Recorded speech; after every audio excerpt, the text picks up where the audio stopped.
في سياق ما تشهده العلاقات بين البلدين، قالت إسبانيا أن موقفها من النزاع المفتعل حول الصحراء لم ولن يتغير، وأنها ستدعم جهود الأمم المتحدة للتوصل إلى حل متفق عليها من جميع الأطراف في إطار أممي. ونقلت وكالة الأنباء الإسبانية عن مانويل مونير وزير الدولة للشؤون الخارجية في إسبانيا أن موقف مدريد من قضية الصحراء لم يتغير ولن يتغير على الرغم من التطورات التي تشهدها العلاقات بين البلدين.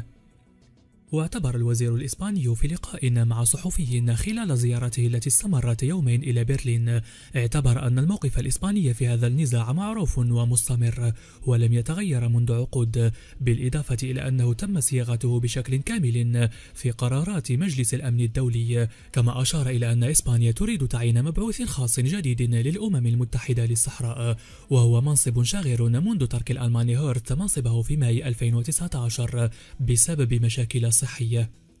ومنذ اعتراف الولايات المتحدة الأمريكية بمغربية الصحراء نوفمبر الماضي، توجهت الأنظار نحو إسبانيا، وانتشرت التقارير التي تؤكد قرب اعتراف مدريد بسيادة المغرب على صحرائه، لكن الواقع مختلف تماما، فقد انتقدت مدريد إعلان ترامب ودخلت في توتر مع المملكة المغربية زادت حدته بعد استضافة زعيم جبهة البوليساريو إبراهيم غالي بوثائق مزيفة.